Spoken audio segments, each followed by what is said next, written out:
Hello everyone.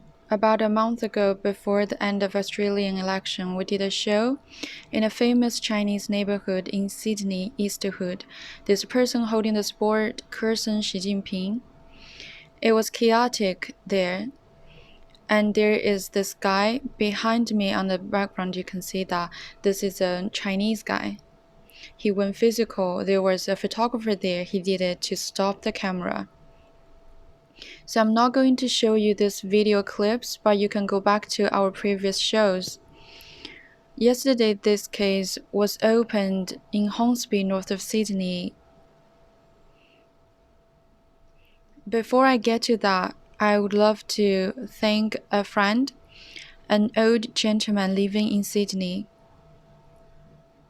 I received 2,000 Australian dollars from him through a friend. He did it to sponsor me. I would love to take this opportunity to express my gratitude, and I promised that to make the most of this 2,000 Australian dollars, so thank you again.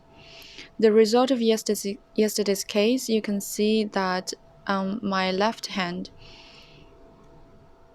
This picture was from yesterday. Looking at this photo, personally, I feel really sad. Many friends feel quite relieved, but I genuinely feel bad. On court, this guy said, well, first of all, he pleaded guilty to the judge. He believed that he did insult the other person. He said he has been in a great grave. He has been in Australia for a long time, and he has never committed a crime like this. He has a clean record. And right now, he held the temporary visa. He hopes the judge would go easy on him, do not leave any record, especially considering he is a first-time offender. He talked about his work was under the impact of COVID. As a holder of temporary visa, and he works in construction, he's worried about this might affect his career, especially his company might think about firing him. So, based on the above confession, he pleaded guilty and hoped the judge could go easy on him, but he might have a little bit misunderstanding about the legal system in Australia. Even if you plead guilty, the judge, because you've already pleaded guilty, the judge would still leave a record. So I don't know much detail about this. I might need to consult a lawyer in this field. The judge at the time on the court, this guy argued with the judge, said that he didn't attack this person, just hugged him from behind. The judge said you blocked this person's camera to attack this person and strangle them and scream them and push this person on the ground. He said he didn't push, he just hugged him. There is this debate happening on the court. The judge said that he used his hands to block him off and made it hard for this person to breathe. I guess these are the testimonies from the reporter. The judge said this reporter was just doing his job. You need to give me a reason why I shouldn't put you in jail. And Mr. Zhang, this Chinese guy, he said he wasn't doing it intentionally. It was out of passion. Emphasized that he just hugged the other person. And as the first-time offender, he hoped the judge could go easy on him and don't leave any record. The final decision of the judge was that judge said, I don't care if it was out of passion. You're not supposed to touch this person, let alone attack another person. In Australia, it is a very important principle that you can never go physical. I kept telling many of my audience and my children that in no occasion should you go violent. Even in school or kindergarten, if you attack other person, no matter the previous thing you did it for kindness, you have to take the responsibility for going physical.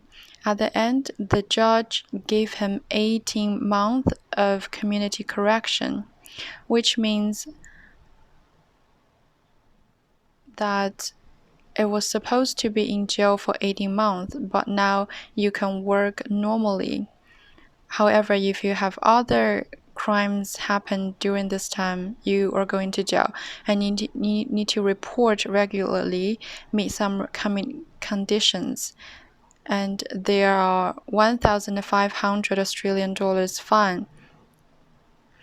Based on my understanding of Australia, I'm quite shocked to the result, 18 months of community correction. During this process, there might be something that wasn't captured by the camera, but based on the video we can see, I feel like this is too much. Maybe a warning or a fine. 1,500 Australian dollars and plus 1.5 years community correction. I feel it was too much. And speaking of that, if you're a criminal lawyer, if you want to discuss with me, please send me an email. You can see it on the screen.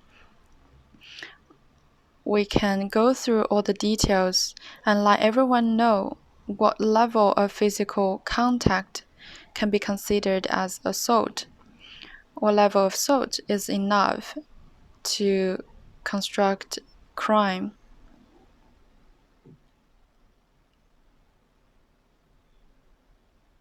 If you do not want to commit a crime out of blue, you need to be careful. Besides, personally looking at this picture, it is a shame that, especially when he was presenting in court, he said he has temporary visa and work in construction. I believe he is saying the truth because there's nothing good will come out of this if he lies.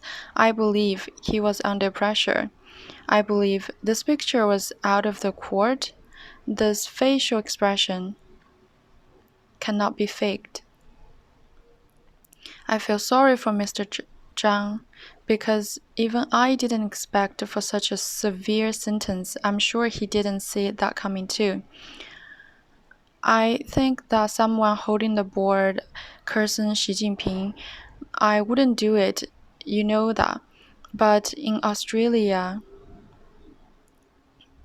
if you haven't dealt with legal system, you are not familiar with the standards of Australian legal system, I believe that it is a crime out of passion, that it was impulsive, and those words and actions he did.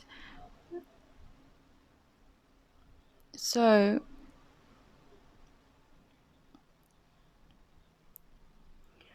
the one he attacked, I just spoke to the reporter. I asked that, did you know this? He said, I know that but I didn't go. Can you use one word to describe how do you feel? He felt exactly the same like me. He felt very sad. He was upset. Many people might think, oh, if this person received the sentence, it should be quite a relief to everyone. But me and him, we were both sad. I'm sad because we are all Chinese. Under this condition, if he is a citizen or he has a green card, well, green card cannot excuse you from any kind of sentence or your visa can be revoked.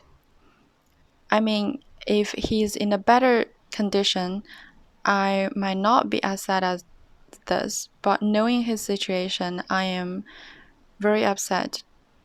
Not because he's suffering, but he didn't know why he's so mad. He didn't know why, when seeing someone cursing Xi Jinping, he become so mad. He didn't know that. Compared to the sentencing from court, I feel like it is even sadder that he has this sort of reaction. I'm also quite curious about that. So I told you earlier that I received $2,000. I said I'm going to make the most of it. I decided to do it today. I'm going to announce that Mr. Zhang, if you are watching this video or any of the audience knows Mr. Zhang, please tell him that 1,500 fine. I would love to pay that for you. No conditions attached. You just need to contact me. I will verify that it is real you. I will give the money in person, or I can transfer the money. I can pay this fine for you. Secondly, this is ruled by a district court. Is there any possibility of appeal? Also, if there's any criminal lawyer out there, please reach out to me to see whether we can help this Mr. Zhang. I said the Department of Immigration of Australia has released that if you committed some sort of criminal offense, if you reached a certain threshold, and which is 1 year sentence, the immigration might cancel your visa, and maybe for 3 years to a decade you cannot enter Australia ever again. So the first thing is to see whether it is possible to get a lighter sentence and also secure your visa. Regarding this, I will discuss with some of my friends to see whether we can help. Because we are all Chinese, I believe that he did it and it was impulsive. I do believe that we need help. This sort of thing, this sentence could give a warning to other people who got mad, who wanted to go physical. So the goal has already achieved. Another thing that I want to achieve is that I said to the reporter Chris, I said if I pay the fine for him, of course I don't expect this person to accept my interview. I said to the reporter, can you talk to Mr. Zhang if he was willing to? The attacker and the victim can sit down and talk together. Chris said he also feels sad because he feels like this sort of thing cannot happen in Australia. But as a reporter, it is not the first time he confronted something like this. I mean, before 14 years old, I was a bad boy. After 14 years old, I become more calm. But as journalist, Chris has also confronted many violence. He felt upset every time. He felt like Australia shouldn't be better. Like this new immigrant and Australia. So he feels sad. And I said, if you two could sit down, I can be the translator, I can be the interpreter, because this Mr. Zhang also hired an interpreter in court. I said, I could do that. Chris said he is willing to do that. So Mr. Zhang, I'm saying again, I can pay the 1,500 fine for you. No strings attached. You are not obliged to accept my interview, but if you're willing to, I will make it happen. I don't know, using this donation this way can be in line with the willingness of the donor. But yeah, this is just my way of doing things. The first thing is it gave warnings to people. Secondly, we need to form communication with more people. To form communication from both sides and to avoid this sort of thing to happen again. Talk about their feelings from both sides, so in the future there will be no impulsive things happen. Fears often comes from ignorance, and ignorance from lack of communication, especially people with different ideas. I wish I could create more conditions for this sort of communication. So this is today's video. I'm just gonna talk to the audience. Hopefully this part has not been cut off. So I want to say again, if anyone knows Mr. Zhang, please help me to transfer and express my ideas to him through this email on the screen. I hope that I can get in contact with him. So any questions you can ask right now, and I will also block this audience that who threatened to cancel the subscription. You are more than welcome to cancel the subscription. Don't need to tell me. There are many people have cancelled subscription. I'm very happy that every time those people who cancelled the subscription, I believe that sometime we will meet again. And those people we will not meet again. And if there's no question, that will be it. And let's wait for further follow-up and the response from Mr. Zhang.